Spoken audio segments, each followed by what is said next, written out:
to hand over now to the second part of our nature-based solutions talk, which is going to focus more on how nature-based solutions can be part of a green recovery. And I'm delighted to be introducing my colleague, John Cryer, who is a Policy Officer on Sustainable Land Management at the RSPB and has focused particularly on peatlands and woodland and forestry. So over to you, John. Thanks very much, Katie Jo. So morning all, bore da. So as the title of my presentation suggests, I'm going to talk a bit now about the role of nature-based solutions in delivering a green recovery. And I'm going to pick up on quite a few points that Brendan's mentioned there, and particularly pick up on some of the habitats that Brendan's spoken about. So from an RSPB perspective, we feel the effective use of nature-based solutions is going to be essential in addressing the nature and climate crisis that we face, but also can contribute to a number of other challenges. And quickly, first of all, just a bit of a recap of what we mean by nature-based solutions. And Brendan has covered some of this already. So the IUCN defines nature-based solutions as actions to protect, sustainably manage and restore both natural and modified ecosystems. And this is done in ways that address the challenges we currently face. Typically, nature-based solutions provide biodiversity benefits, but they also provide human benefits too. And they also tend to target more significant challenges. So thinking along the lines of climate change, reducing risk from disasters such as flooding, but they also provide a range of health and well-being benefits. And in addition, which I will come on to as well, is they have economic development potential. So in discussing the green recovery, RSPB's kind of view of the green recovery is it's part of the response we need to the COVID-19 and Brexit situations we find ourselves in, and it's an opportunity to put in place a new approach that, as well as rebuilding the economy, can look to address the climate and ecological crisis. It's an approach that allows us to mitigate and adapt to climate change, create green jobs, clean up our air and drinking water, improve health and well-being, but also restore nature at the same time. So in terms of the kind of reasoning for why we need nature-based solutions and a green recovery, well, there's lots of evidence out there. Our climate has changed and is continuing to change. Nature's in a perilous state, and last year's State of Nature report reported that 1 in 6 species in Wales are threatened with extinction. The State of Natural Resources report from NRW in 2016 showed that currently none of our ecosystems are resilient. And a report from earlier this year from the Smith School of Enterprise and the Environment at Oxford University tells us that a green recovery can deliver greater economic benefits and provide a healthier and fairer society. On top of that, with the COVID-19 pandemic that we're still all coming to terms with and dealing with at the moment, a survey carried out by the Food and Farming and Countryside Commission and the Food Foundation showed that 91% of people don't want to go back to the way things were, which obviously provides a significant mandate for change. And we're already seeing governments around the world taking really positive steps, with New Zealand already committed $1.3 billion to creating 11,000 jobs to restore the environment. So in practical terms, and again, Brendan's touched on some of these habitats, nature-based solutions involve the action to protect, restore, sustainably manage and create a range of habitats and landscape features. So things like peatlands and woodlands, grasslands that Brendan's touched on, hedgerows as well, but field boundaries such as ditches and dry stone walls as well. And again, as Brendan mentioned, marine habitats are critical there as well. Most of these habitats can capture and store carbon, some more effectively than others. Coastal and marine habitats, as well as storing carbon, although sequestration may be slower, as Brendan suggested there. There's other benefits in terms of alleviating flood risk from and attenuating storm surges and things. And also all habitats have the potential to provide health and wellbeing benefits. But all these benefits are underpinned by healthy, diverse and resilient ecosystems. And I've covered some of this already, but just a bit of a list here of the issues that nature-based solutions can help us overcome. Particular focus for us are obviously the climate crisis and the nature crisis. So I'll just talk a bit now about the links between nature-based solutions and a green recovery. I'm going to focus a bit on actions to address the climate crisis, so nature-based climate solutions, but also touch on the potential for them to provide economic benefits. So nature-based climate solutions is those actions that are going to capture and store atmospheric carbon. Again, this means that the protection, the restoration, the sustainable management and creation and recreation of those habitats that we've already touched on. Now, despite the potential for these habitats to contribute to addressing the climate crisis and the declaration of a climate emergency in Wales and the other countries across the UK, we're yet to see enough urgency in the creation, monitoring and protection of these areas. And in fact, most of these areas are still continuing to degrade. Some actions have been taken, and there's there has been a focus particularly on tree planting. But what we need to do is we need to look across the suite and the full range of nature-based solutions that are available to us, and make sure implementation covers that full range of species, both the climate benefits, but also the nature benefits that we will gain there as well in addressing the ecological crisis. So we're commissioned by RSPB from Cambridge Econometrics, provides evidence for the economic benefits of nature-based solutions and the job creation benefits. So Cambridge Econometrics looked at and assessed the economic and social cost and benefit analysis of 3 habitats of interest. The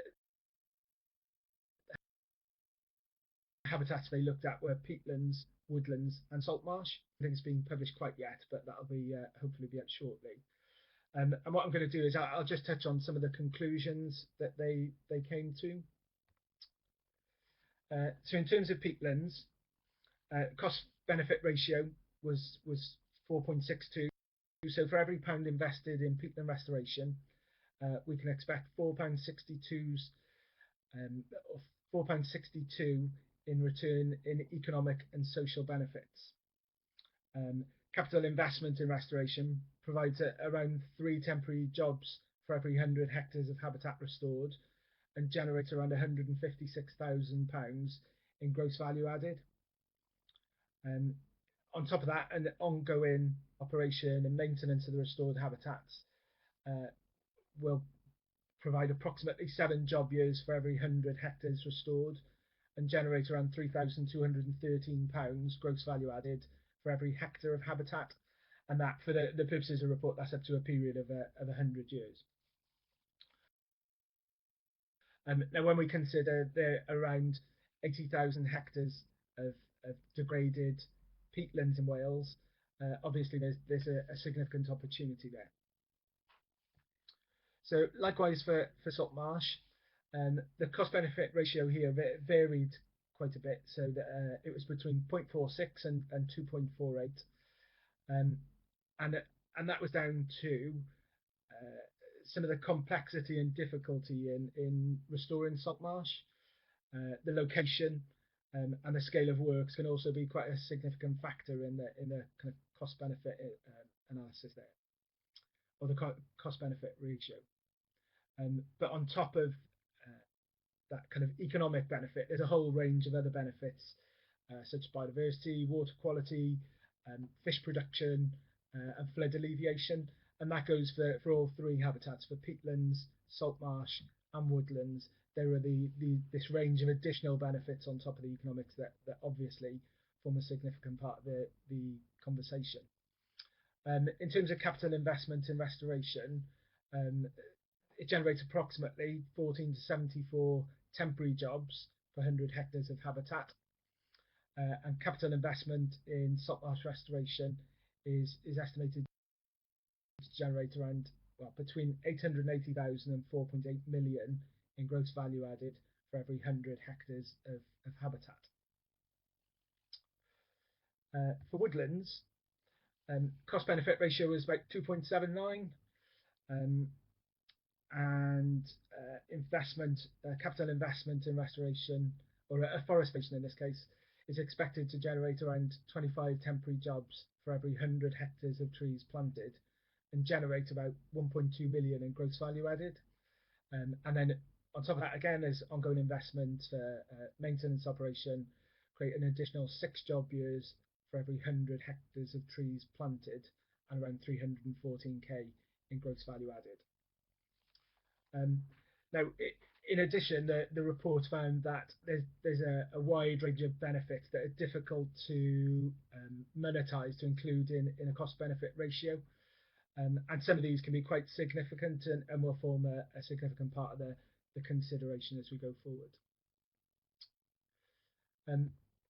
So Brendan touched on the NDC, or the Nationally Determined Contribution, in his presentation. And this is an infographic from a report recently published by WWF UK and RSPB. And what this illustrates is that we're in protecting the existing carbon stores in our existing habitats. We can secure about 16,000 megatons of CO2, which equates to about 36 years of total UK emissions at 2018 levels. But with nature-based solutions, what we find is there's an additional between 75 and 123 megatons of CO2 equivalent that could be stored by 2030, and by 2050 that increases to between 278 and 492 megatons CO2 equivalent. Now, this report was published a week or so ago. It's underpinned by new analysis from Aberdeen and Oxford universities, and it looks to highlight the importance of nature-based solutions in delivering the UK's nationally determined contribution under the Paris Agreement.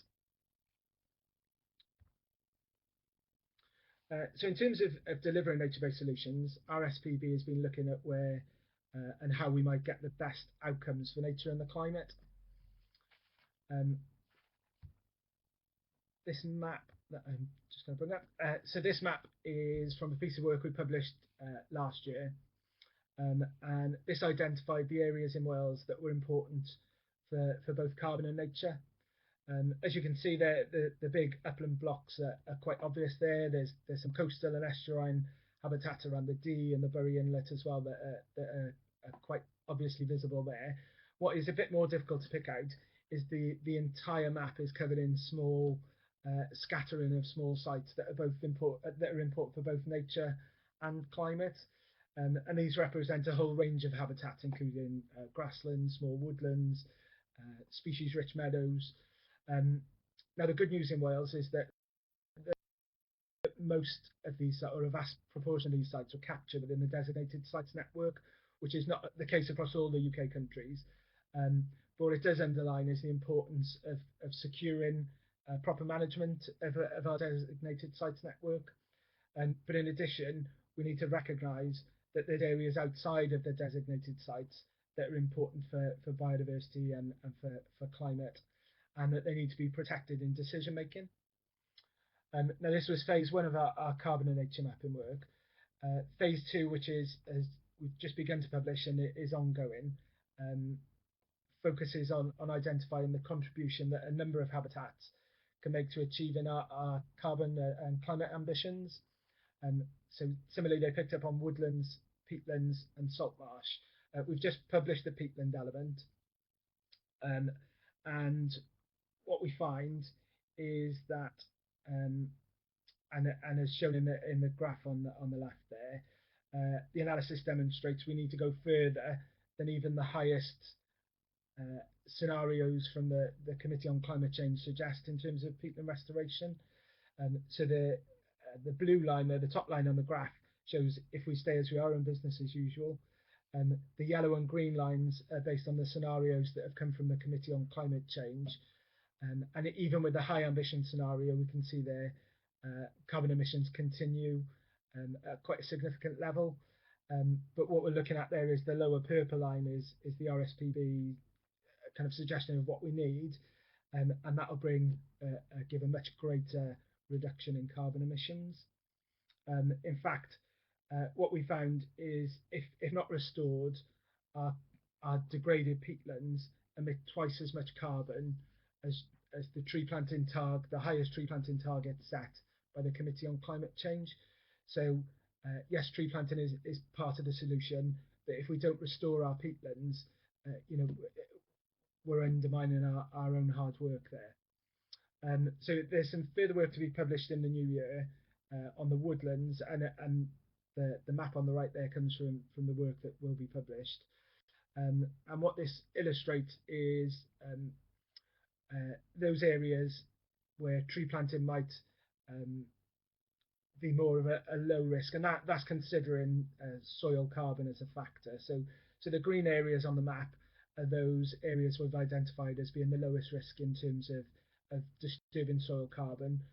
The blue areas are which is quite a significant area in Wales, are often those shallower soils that are not captured under kind of designations of deep peat, but actually contain quite a significant carbon store that needs to be considered in any decision making.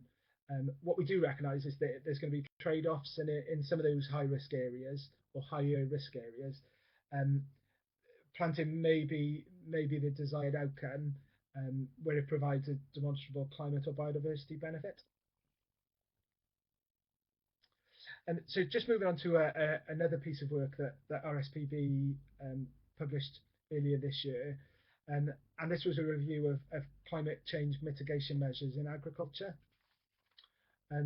So the table assessed land use change and farming systems against climate mitigation, or the potential for climate mitigation, resource protection and biodiversity. And in terms of nature-based solutions, this can direct us to those actions which could provide the greatest benefit.